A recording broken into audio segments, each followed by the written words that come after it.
Now that you know some of the basics of setting up your account for Delicious and how to actually save links to your account, I want to show you a couple more things to help Delicious make it easier for you to use. When you log in, if you're just at the www.delicious.com website, that's the main website.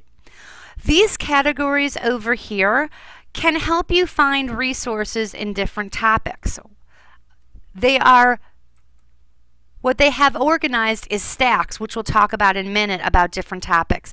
And you can search, maybe you're looking for something about digital storytelling. Has anyone made a stack about digital storytelling? Let's see. It goes down here you can look, these are websites that I've chosen about digital storytelling. But here you can see stacks other people have created. This one has 3 stacks, 3 links. This one has 11 links. So maybe you want to check it out and see about digital storytelling. Now on to your site. If you go to Profile, it naturally defaults to your links as a page that I showed you before. Another way to organize your links is by creating stacks. Now, what's the difference between links view and stacks view? It's just a different way. All your links will show up in links view, but unless you create a stack and add a link to it, all your links do not show up in your stacks view. So if I click on my stacks view, right now I have a couple in progress, a digital storytelling, a web 2.0, a copyright. They all say draft because I haven't published them yet. In order for you to make a new stack, all you have to do is click on the plus sign by the stack and name the stack. So maybe I'm going to look up a stack about all the resources that I have about podcasting. I title my stack and I hit create. You can type in any kind of annotation you want. You don't have to type anything. You can categorize them, and those are the categories you find on the first page. So if you're going to share with people, you might want to put it under education. Then the next thing you do is you can add new links, which means a link that you don't have already saved to your Delicious. So it's a website that you maybe copy and pasted the link. Or the easiest thing is to add save links. So you might say, well, you've got 660 links. Where are you supposed to find your podcasting links? Well, you can type in the tag, which is once again why I talked about tagging is really important, because if the website has anything to do with one of your tags or creating new tags, there's many uses for the tags. Like, for example, I do my podcasting, and it comes up, now I don't have 1,660 links, I just have 17. And what I can do is I can either go through and check out the ones that I want and just check them off, or I can go up to the top and select all. Then all I have to do is click add links to the stack, and it loads them up for me. So I now have that many links in my stack. You can edit the link from here if you want to as well, just like if you want to add something in, some kind of annotation. When you're done, you can click Save and View. And here's my podcasting stack under education by Joel Warsh. And then they suggest, looks good, publish. Or you could continue to add links to your stack and customize your stack below. So if you think you want to add links, you might want to wait to publish it.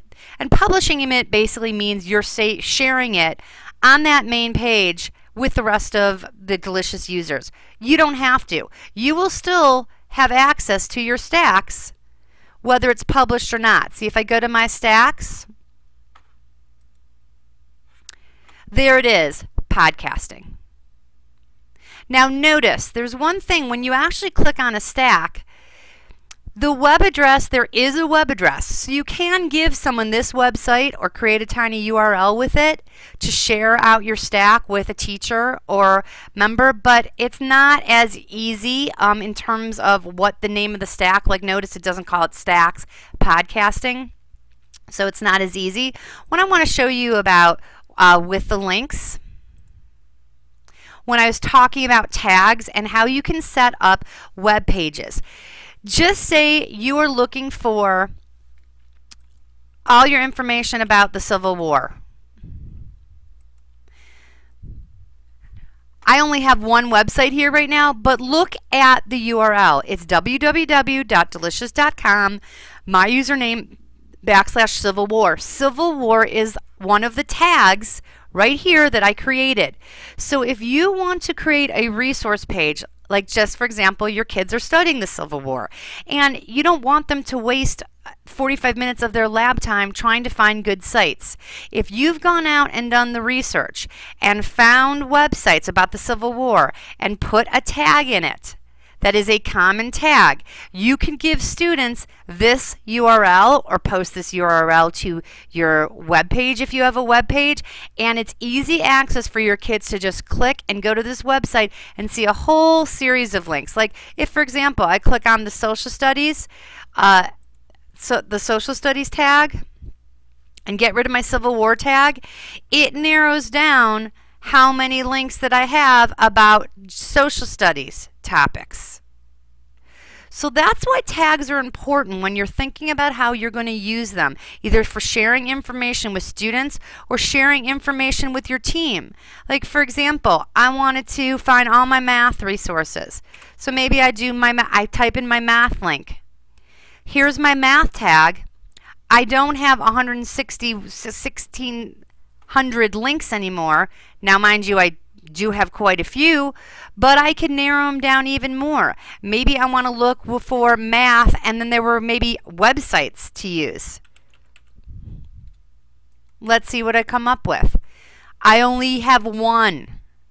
But see how it is Math Plus website up here? It's a simple URL. So that's why tagging is important. It helps you search for things when you're trying to find things. It can help you build your resource pages to share with students. So tagging, I always say tag, tag, tag, over tag.